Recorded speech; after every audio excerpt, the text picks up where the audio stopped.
Puis je veux répéter ma demande d'interdire les vols, les voyages internationaux qui ne sont pas essentiels. Je ne pense pas que j'ai besoin d'expliquer aux Québécois ce qui s'est produit au début du mois de mars l'an passé, au retour du congé scolaire.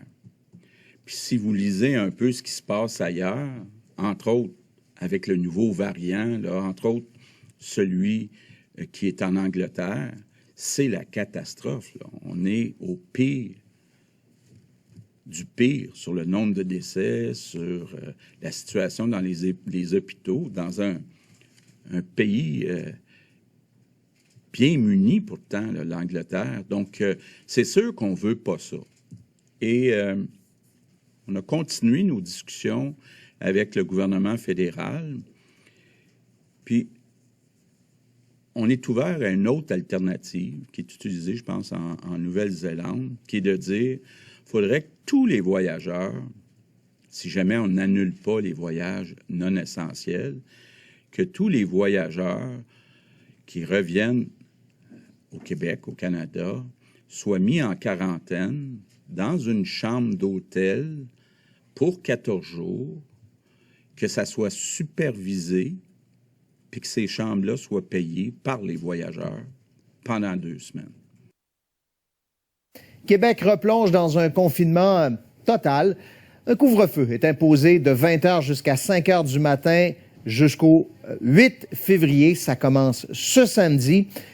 Grosso modo, la situation actuelle va se poursuivre jusqu'au 8 février. Tous les commerces non essentiels doivent fermer. Véronique Prince. La rue Saint-Jean à Québec, pratiquement vide. La Grande Allée, une autre rue fantôme. Des villes désertes le soir, c'est ce qu'on verra partout au Québec pendant un mois.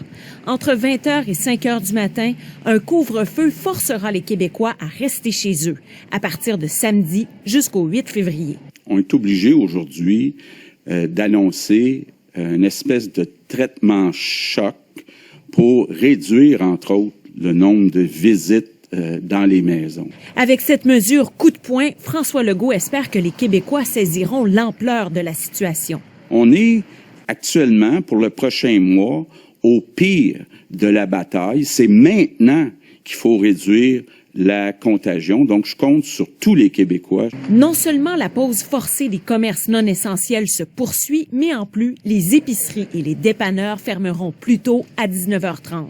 Seules les pharmacies et les stations-service conservent l'horaire habituel. Aussi, les restaurants pourront continuer la livraison. Il sera permis de sortir uniquement pour les soins de santé, pour des raisons humanitaires ou pour du travail essentiel, sous peine de recevoir une amende variant de 1 000 à 6 000 $.